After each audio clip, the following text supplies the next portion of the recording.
Hello, and welcome to me screaming into the void. Did you miss me? So this look is basically me if I were possessed by the demon clown called Klein. That's what I think it's called. I mean, at least it's written like that. And if it's not called that, I am sorry. So, as you might have guessed by the title, you must have read it, that's why you clicked on this video. Sure, yeah. So today we are gonna walk. We're gonna talk about Clown from 2014. And I will give you the short gist of it before getting into spoiler territory and also some fun facts. And then we will get into it all, the whole bloody mess of it. I also know that some people don't like this movie. Honestly, this movie was a fun watch. It actually also was funny. I don't know why people said that, yeah, it started off funny, but then it wasn't. And I was like, there were a lot of fun moments, but we'll get into it. So the short of it is that basically there is a dad whose son has his birthday. And it's clown themed because his son is a freak. No, I'm joking. Because his son likes clowns. Since the clown that he had hired for the birthday party had a double booking, he decides to appear as a clown and finds this mysterious clown costume in an old crate. That's about it. That's the spoiler-free version of it, because he dons the clown costume and then chaos ensues. Okay? Good? Awesome. Now, this movie is directed by Jon Watts, and the fun part of this whole thing is that in 2010, Jon Watts and somebody named something Ford decided to make a fake trailer in 2010. I watched it. It was pretty fun.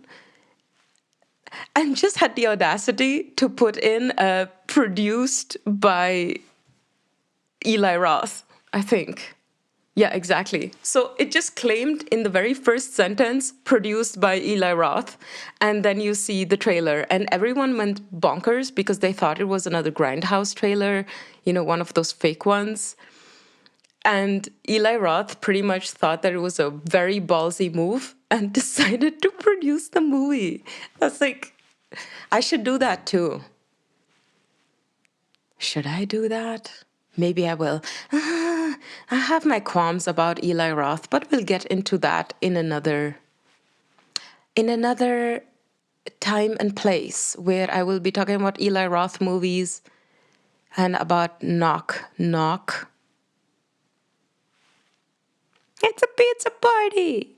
You wanted to F me. You wanted to F me. Okay. So anyway, Eli Roth, thought they really had a shot, and it was a ballsy move. And he liked it so much because it was very supernatural, and I'm thinking it was right down his alley because it had a lot of body horror also in it. So he hit them up and was like, hey, I'm gonna produce your movie. And they were like, ooh, cool beans, thank you. And in 2014, the movie came out. And it's starring Laura Allen, Andy Powers, and I'm gonna butcher the name again, aren't I? Peter Stormare.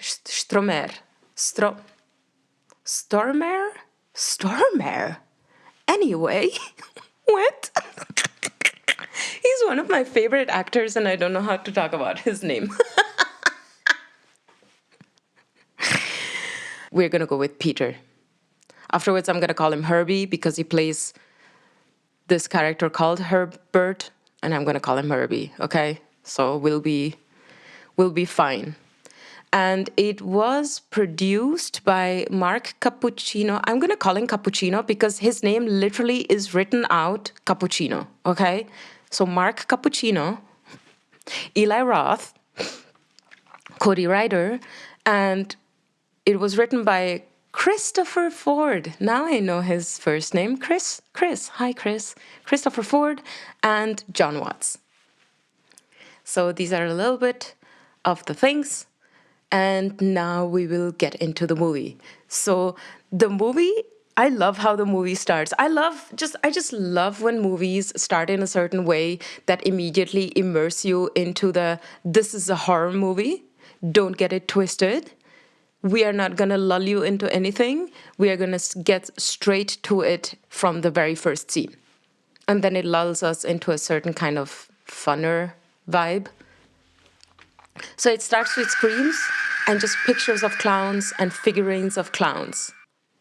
And then you have the title card, clown, in a pastel kind of way. And I loved it. And then you see children running around, and you see the mom, and you get to know that the mom is pregnant, and she is with her friend in the kitchen and says, I don't know why this party is clown themed. It is so creepy. You should have done it at a Chuck E. Cheese. Keep that in mind. You should have done it in a Chuck E. Cheese. Dum, dum, dum. And she gets a phone call from the clown that was supposed to appear at the party because the kid is called... What is the kid called? Jack. Their kid, Jack, really loves clowns, and you notice it also, and he's really looking forward to it, and he's like, where's the clown? And then the mom gets a call, and the clown's like, I got double booked, I'm sorry, I have to pass. And then she calls her husband and is like, crap, what are we gonna do? And her husband is a realtor, and he right now is at a house where somebody had passed away, and he needs to sell the house. And he sees a lot of costumes in there. So he gets the brilliant idea, you know what? I'm going to go as a clown, right? Why not? And he tries on different things and notices that it doesn't work. And then he notices behind him, while he looks in the mirror, that there is this crate, this very mysterious crate. And then he opens the crate and he sees this costume. And he's psyched about it, because it seems to be a clown costume, and he's like, yes, this is awesome, what the heck? And honestly, when I saw the costume, I was like, the way that they designed the costume, by the way, was absolutely fantastic. I'm even getting choked up because I found the costume so good. But I personally, if I would find something like that, I wouldn't wear it, because it seems to have been made out of crocodile skin. And it's not exactly colorful. What I do like about this movie, it doesn't matter what scene you're in, it has a very gritty feeling to it. I feel like on one hand, it's a missed opportunity, but on the other hand, it keeps the vibe of the movie, because the movie is very dark, very, you know, if you know what I mean. Sorry. And so on one hand, I would have wished for the movie to be a little more colorful. I will talk about it later also, in certain scenes where there is certain things that the clown does, once I get into spoiler territory, where I would have wished for these certain parts to be a little more colorful. However, they wanted to keep it dark, they wanted to keep it gritty, and the whole mood just pulls you down, which I also like, because it keeps you down there. Anyway, so birthday party is on. Mom tries to explain to her son that the clown isn't coming, and as she does so, Kent, who is the dad and the main character of this movie, enters as Dumbo, the clown. Yeah, Dumbo. That's the name he came up with. I mean, sure. And he's like, I'm here, blah, blah. The kids are happy. Everything is good. After the party, he falls asleep. He wakes up again and he realizes that he can't take off his costume. It's stuck to him, and the nose is stuck to him, and the hair is stuck to him. And I would say now we're going to get into spoiler territory. So if you haven't watched the movie, click off. If you want to know more, stay. Everyone gone who wants to watch the movie? Cool beans. And so he realizes that he can't take off the costume. And when he gets to work, which is one of the properties where they need to fix it up, he goes to the bathroom and tries to take it off with an X-Acto knife. And again, I feel like there are certain things that the characters do where I'm like, are you sure you want to go right at your wrist with an X-Acto knife while you're trying to take off the costume? Is that really the best idea you have, sir? Sir? It's an X-Acto knife.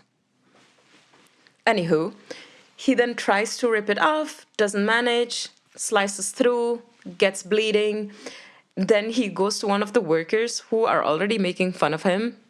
They even call him payaso, which I get. You do look like one. It's not, it's not their fault that you look like one. And then he grabs a vibrating handsaw and goes back to the bathroom and tries to, again, the stuff he does in the beginning is like, you're gonna hurt yourself, sir. And he stuffs the handsaw down the costume here and tries to, and the saw breaks. And he's frustrated, gets home, and his wife is like, you're still wearing the costume? And his kid is really happy about it. And he says, I can't take it off. I just literally can't take it off. So what does she do? She takes pliers and tries to remove his nose. And she's like really stemming herself with her foot and her hands, and she's ripping it off, and skin comes off with the nose because the nose has literally adhered to his skin. And as the nose falls off, the dog eats it. Now, the effects of this entire movie have been made by Ulterior Inc. and Tony Gardner. And if you don't know, Tony Gardner and Ulterior Inc. have worked together on quite some movies. I'm not going to list them all. I'm just going to say Hellfest, Zombieland, Double Tap, Freaks of Nature, Seed of Chucky, The Blob, Army of Darkness, and The Craft. And also, just so you know, Ulterior Inc.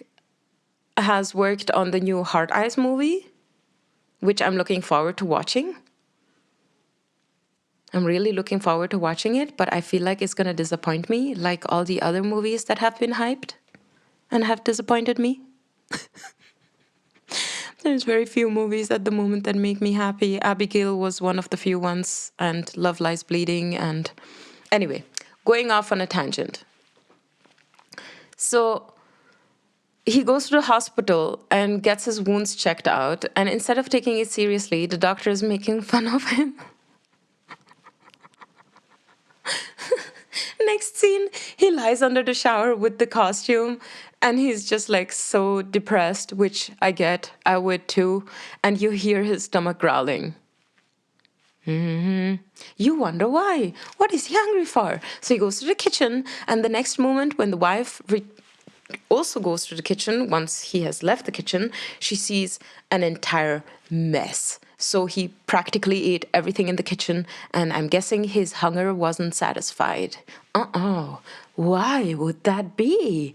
Ooh, clown lore. Because what I also like about this movie is the lore of this whole thing is a lot of fun, and we'll get into it. And I also like that they gradually change him throughout the movie, which was also inspired by The Fly.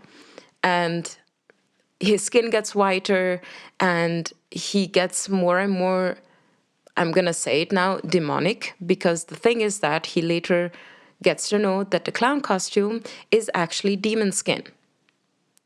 and anybody who wears it is getting possessed by the demon slowly. So you have all these changes and all these transformations, and it's really beautiful. And that's what I also appreciate about these kind of movies, that they don't go straight into it, but they ease into it slowly. They're like, first we change this, then we change that. Oh, his eye looks different. Oh, his skin is whiter. Oh, his wounds are getting deeper.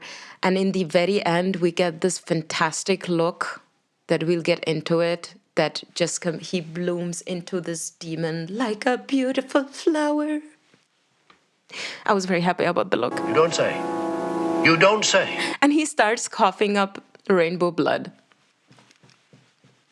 But as I said before, since they didn't lean into the whole colorful part of it, even the rainbow blood is very gritty and very dark. And I appreciated it on one hand. On the other hand, I don't know, I felt like they could have done something different, but I guess that's also a bit artistic freedom. They decided to do everything dark. And honestly, for me, I would have gone with the clown blood being really bright, which would have, I don't know, just added a pop of color. I was just missing color in this movie. That's one of my qualms. Also, the characters sometimes act very weird. But hey, let's get back into it.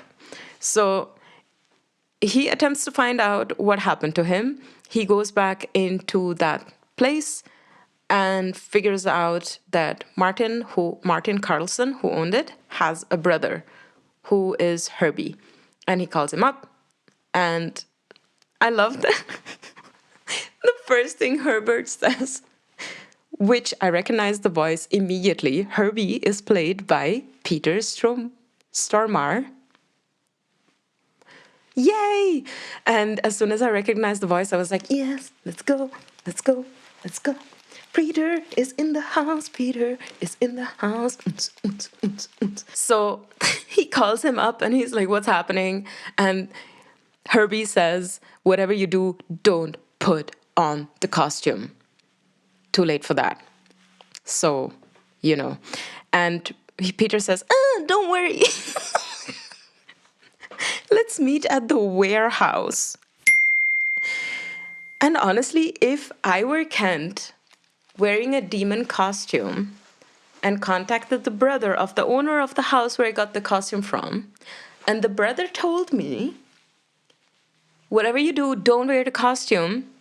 And then when I tell him that I am already wearing the costume, he says, don't worry, let's meet at an abandoned warehouse.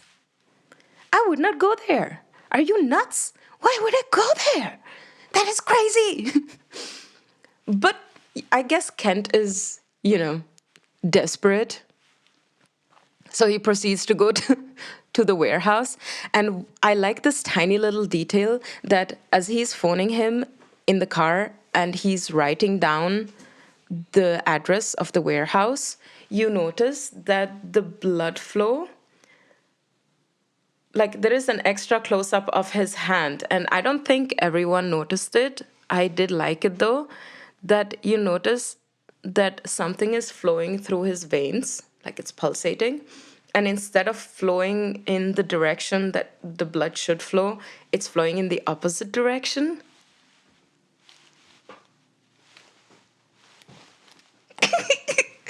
That made me very happy. Listen, it's the small details, okay? I'm so sick and tired of this Hollywood bullshit where everything looks the same and everything is like, here is something happening, there is something happening, there is something happening, here is something happening. Instead, they give like these little tiny details in this movie where you're like, oh, I noticed that. Did anybody else notice that? This is fun. So Ken goes to the warehouse and the first thing you notice is that there is a tea kettle that is whistling in the kitchen of the warehouse. And as Kent is standing there, you notice Herbert standing beside puppets like a puppet himself. He's not moving. He's just like, imagine you enter a warehouse and you just have in the background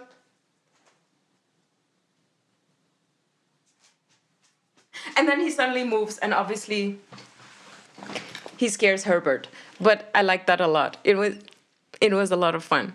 Just him standing in the background being a creep. Hi, Peter. So then he starts talking about the costume and says that it is a demon called the Clown, and it's from the Nordic folklore, which all of this doesn't really exist. There is no Nordic folklore about the Clown. This was all made up for the movie. I do appreciate, though, how much details they put into it. There is even drawings of it, and it is this creature that has this, like, its face is a bit oblong and it has a weird horn in the front, and it looks absolutely insane, and I love it so much. And he says that 5 children need to be eaten in order for the demon to release the body for each month of winter. And he gives him, in the meantime, while he talks about it, he gives him some tea. Herbert gives Kent the tea. Remember the kettle? Yeah. And Herbert doesn't realize that the tea was drugged, and he goes into... Only he wakes up way earlier than Herbie thought he would, because he's obviously already possessed by this demon for a longer time. So the demon kind of, I don't know, can digest the drug better. So he wakes up, tied up, while Herbert has this massive butcher knife that he's, there go the words again, that he's, making sharpening. We got the word. Bruh. So he's sharpening the knife while Kent wakes up, and Herbert is like, you're not supposed to be up yet. What the heck? And then he tries plunging the butcher knife into him. He manages to free himself, and the butcher knife lands into his shoulder, which is such a beautiful take. I had a lot of fun doing that. And Kent manages to subdue Herbert, and he thinks Herbert is insane, because he's like, why is he trying to decapitate me? And the thing is that there is 2 ways that you can get rid of the demon. 1, you feed it 5 kids, which honestly, that's the way I would go. And 2, you decapitate the clown, which I wouldn't recommend, honestly, because, well, it depends on how old you are. I guess if you're 90 and you are possessed by a clown costume, then I guess you can sacrifice yourself, whatever. But if I'm my age right now and I would be possessed by this clown, honestly, I might eat those kids. I'm sorry. Well, it would have to be a very special, I would see to it that the kids weren't nice kids, obviously.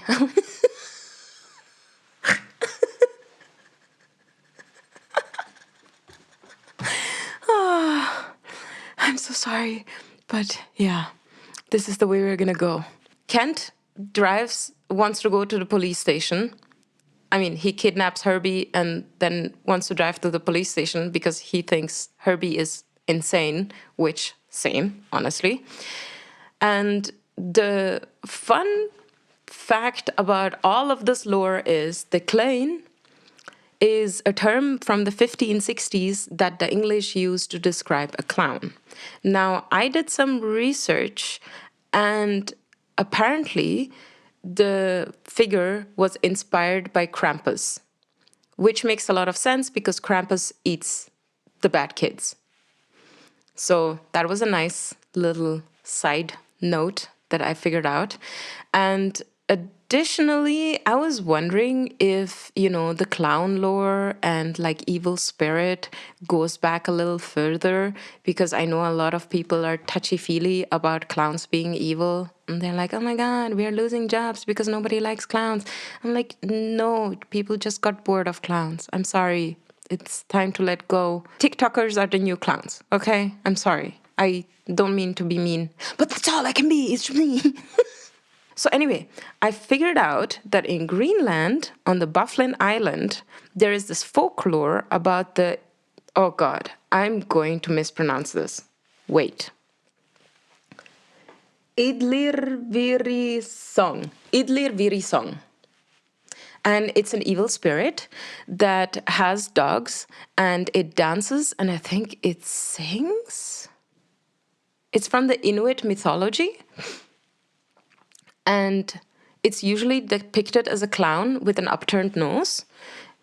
And it will dance while saying some stuff that I will not say because these words sound very complicated. I will try though. Kimitiaka nexesaktakapaka. Sure. Yeah. Okay.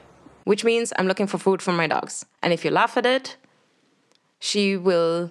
It's a she. I love that it's a she. It's an evil spirit that is a she. Yes, let's go. And it will cut open the bodies and feed its intestines to the dogs. And those who don't laugh are spared. Fun times. It's like the opposite of what clowns are, because the clowns are there to actually make you laugh.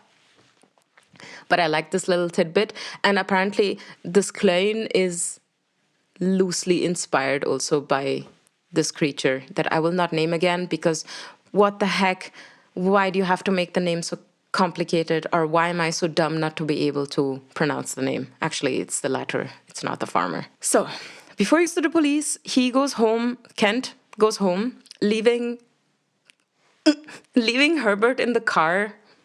Okay, whatever. And his entire in-laws family is there. There is the wife, there is the brother-in-law with his wife, there is the father-in-law. And I'm like, are you holding like a kind of, what is happening? Anyway, they happen to be there. And he says, this is crazy. I cannot take the suit off. I don't know what to do. The wife is like, we'll figure it out.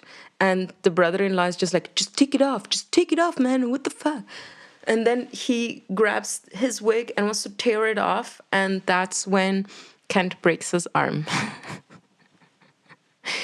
And as Kent wants to drive Herbert to the... I mean, he then goes away because obviously he broke his in-laws' arm. And I mean, what? Are you going to stay there awkwardly and apologize? No, you're possessed by a demon. Obviously, you're not going to stay there.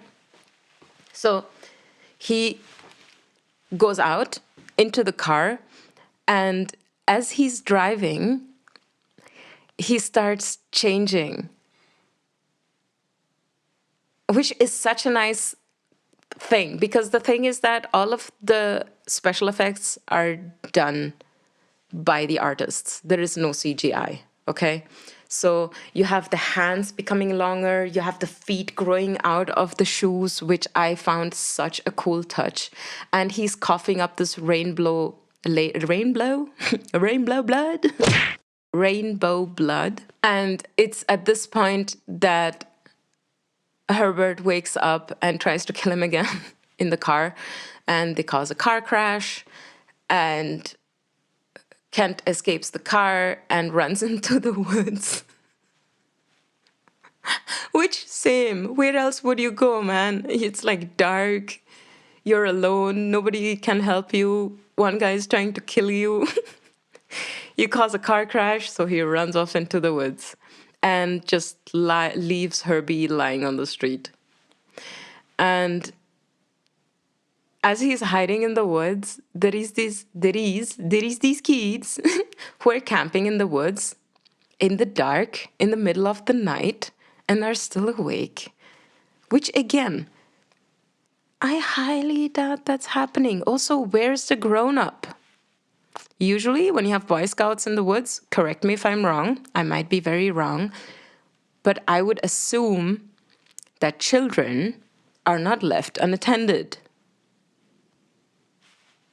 Anyway, so Kent's stomach is growling again, and there is this chubby kid, and his stomach is, and he's like, listen, I'm hungry, give me some food. And the kid gives him some nondescript something or the other in like this plastic wrap, the saran wrap. I'm I was wondering what that is. I did not figure it out. I was wondering if it was Skittles in a saran wrap or whatever. Anyhow, so he gives that, and Kent just bites off this kid's fingers, which again, I love that so much. And he then realizes, okay, something's not right. I'm eating children. This is not okay. And he goes into a motel, and there is this strange kid who just knocks, this random kid who knocks at his door and is like, "Would you like some cereal?"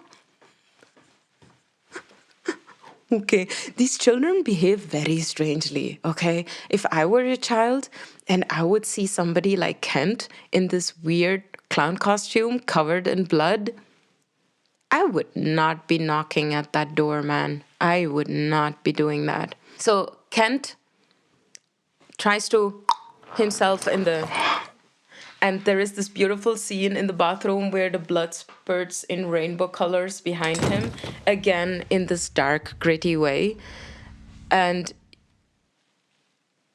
it's such a nice shot, pun intended. He remembers that Herbie told him that you need to decapitate the demon. And since he realized after literally shooting himself in the face that he might have to do that. So he goes to the hardware store, he gets this power saw, he goes back to the motel, and he makes like this makeshift thing where he places the power tool on the ground while it's moving, and he's sitting on a chair and leaning back. And he basically, what he wants to do is he's going to lean back in the chair and do the thing that all of the grown-ups always told us that we shouldn't be doing, don't rock your chair back and forth. And he rocks his chair back and wants to fall on the power saw. Only the problem is something goes amiss. The little child is back in play somehow because he is at the entrance, wet, and the power saw kind of, I don't know what happens. There is some kind of mishap, and the power saw, the blade itself, breaks and flips onto the child itself, and the child dies, and obviously he's gonna have the child for dinner. In the meantime, Megan is looking for him and running around all the houses because she obviously has all the keys. Anyway, she finds him in the hotel and decides to tell him that she's pregnant. This is the worst moment you could do that. I'm telling you, these characters have some very strange behaviors, and I don't understand why you can't wait. Why are you overwhelming your husband? He's stuck in this costume. He can't take it off. He's bloody. But yeah, sure. You know what? And what I also like is that when he eats the children, he regurgitates their bones on the floor like a cat. So he keeps leaving trails of children bones everywhere. Anyway, he explains to her what happens.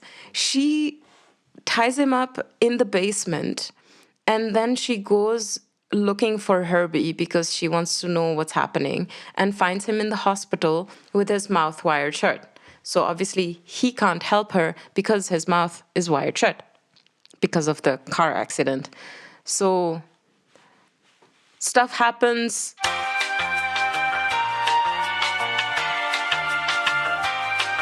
And then she goes to the property of Herbie's brother, who's Martin, and then she figures out what happened and that it's full farm is a demon and decapitation and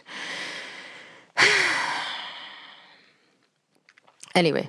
So meanwhile, Herbie in the basement, still regurgitating kids like a cat, calls Jack, his son, and is like, "Hey, release me. I'm not gonna do anything. I want to see my number one boy." Not creepy at all. And Jack, I guess it's his dad, So he releases him, and but before he releases him, he says that Colton was bullying him at school. So he has the perfect excuse to go to Colton's house and eat him. And I love the scene because Colton is at his home gaming with his bros. And next thing we see is his TV where he was gaming is spurting blood and not clown blood. In the meantime, you see that the dog is acting weird because remember he ate the nose and Herbie like chops the dog's head because, I mean, you know, he's been possessed. And he's like, listen, even the smallest part of the costume is going to start possessing stuff, okay? So he tells Meg that about the story about years ago that he was trying to make the children that Martin, his brother, was taking care of in the cancer ward feel better. So he donned this costume that he found and he got possessed. And he got freed because his brother grabbed 5 cancer kids that were anyway dying and fed them to his brother. I wonder how that went, you know. It was like, hey, it's your favorite doctor. Come with me. Oops, there you go. As you know by now, the demon is almost in its full form. And I also like that the whole possession thing of how he transforms himself, the whole transformation part of the clown is heavily inspired by the Brundlefly from David Cronenberg's The Fly, which, fun times, even though David Cronenberg's The Fly definitely left a way deeper mark than this movie ever will, also because this movie has a lot of characters doing a lot of weird stuff. So Mommy and Herbie go looking for Kent while Grandpa takes Jack to keep him safe. And they find, as they go into Colton's house, because they're guessing that's where he went, because Jack had told him that, you know, he got bullied, they just see this puddle of blood with the nunchucks on top, and they're like, oh no, child has been eaten. Next scene, we are at Chuck E. Cheese's, and this is where one of my favorite parts comes, because you have this child going down the slide, and the next thing he says when he falls into the ball pit is, ew, somebody peed in here. And as he gets out, you see that his white socks are bloody. So you know that the clown is somewhere in the jungle gym. And you have this child who goes into this jungle gym. Oh, I love the scene so much. So you have this child going in the jungle gym and he's like, ha ha ha, where are you? He's looking like for a friend or a brother or whatever. We need to go home. And then he sees this child and this child gets pulled and he goes after the child instead of running away, even though the little girl on the way said, don't go in there. Don't you dare. But he goes in anyway. And then you have the small child who was able to escape through the slide. And his mother's like, oh, thank God, I found you. Next thing you know, blood is streaming down the slide. And the child's dead body is streaming down with the blood. Yay! So the mother and Herbie make it into Chuck E. Cheese. And there is this neon laser tag place where they then find the clown. And the clown tells her, listen, I'm going to make a deal with you. You find me a 5th child because that's all that is missing. I have eaten already 4 children and I will give you your husband back. And she says, I can't. And then he says, otherwise I will find another way and I will find another child. Hint, hint, Jack. And then she is basically forced to find another child. So she goes outside. Chaos has ensued at Chuck E. Cheese's because obviously dead child, blood, not good. And there is this little girl who recognizes her because she works as a nurse and says, can you bring me home to mommy and daddy? I am so scared. And she's like, yeah, I can do that. And the thing is that the demon, he told her, he's like pretending to be Kent still to be able to manipulate her. And he says, we'll meet at our favorite spot, babe. And watching a demon clown say that was so weird. It was so weird. Anyway, so Meg drives to their favorite spot, babe, and releases the girl and says, yeah, you're home. And she's like, are you sure? And she's like, yeah, I just go. And she locks the door, and the girl gets scared and starts screaming bloody murder. Let me in, I'm scared. And then she finally changes her mind and lets her in. Poor girl, all traumatized. So she opens the door, and the thing she says is, "You're not safe out there." I'm like, no shit, dude. You're the one who sent her out into the favorite spot, babe, to get murdered by a demonic clown. And then you proceed to scream into her face that she's not safe out there? I see you.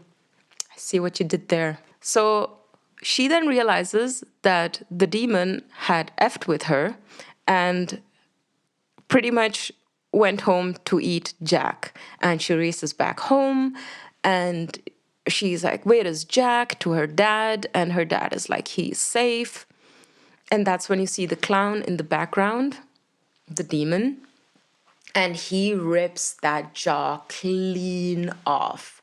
And you realize that he has finally reached the full demonic look in all its beautiful, ugly, stupendous self. So we have a whole fight scene.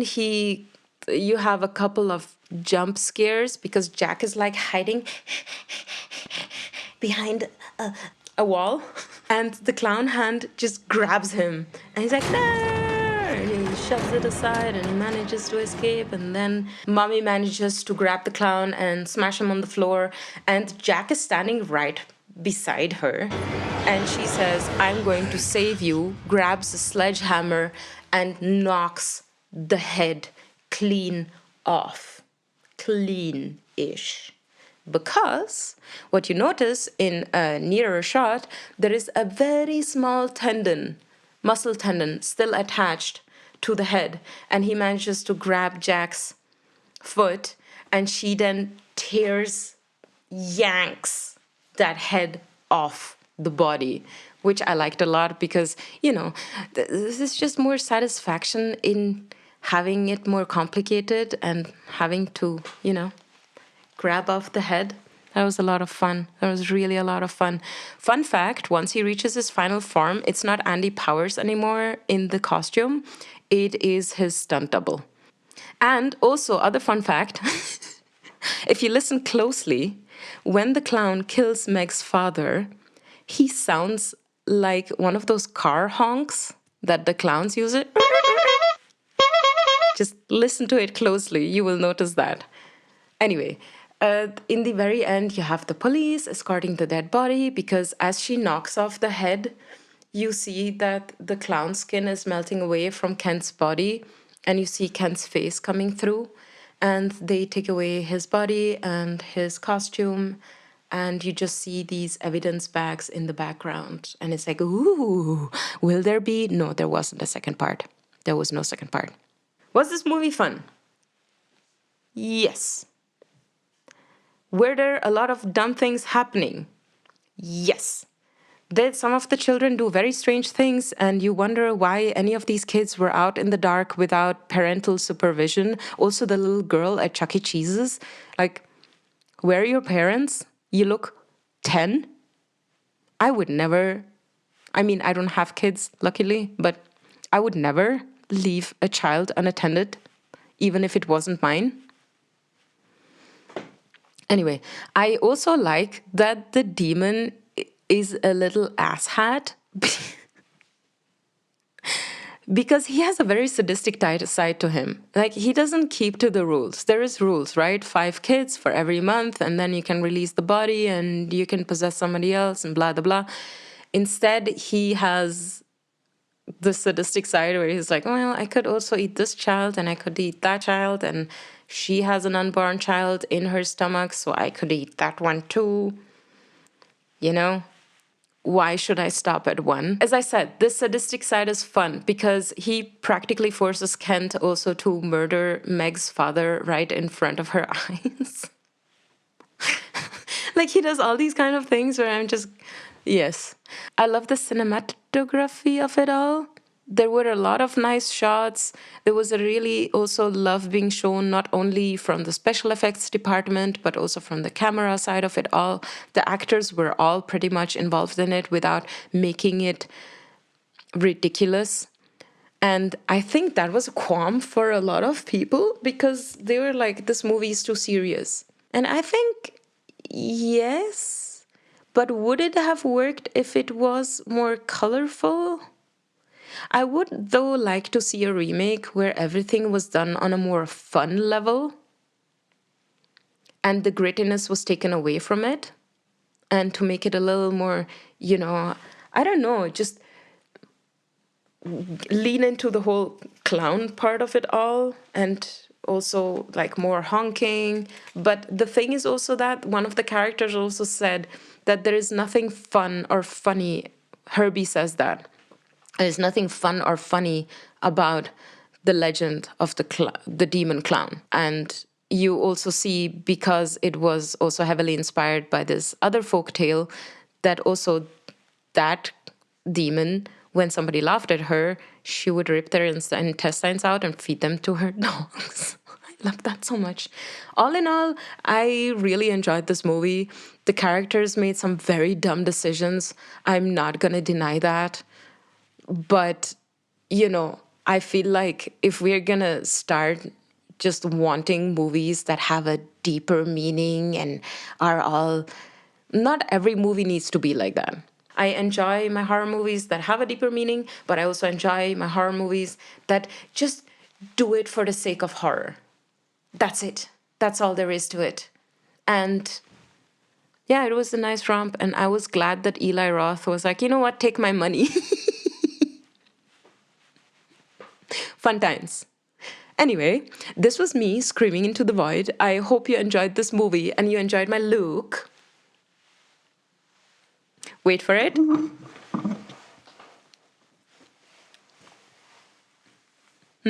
Not bad, huh? I spent I think 2 hours on this. 2. Yeah, I guess it was 2. Anyway, my face hurts. This was me screaming into the void.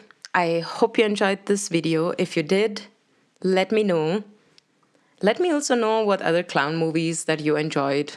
I mean, I don't know. I don't get scared of clowns. I just don't. I don't find that phobia in any way relatable.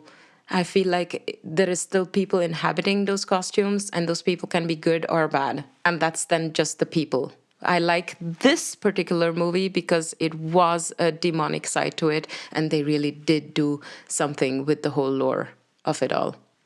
So, anywho, before I ramble on too much, this was me screaming into the void. I hope you had fun, and I'll see you next time. Bye!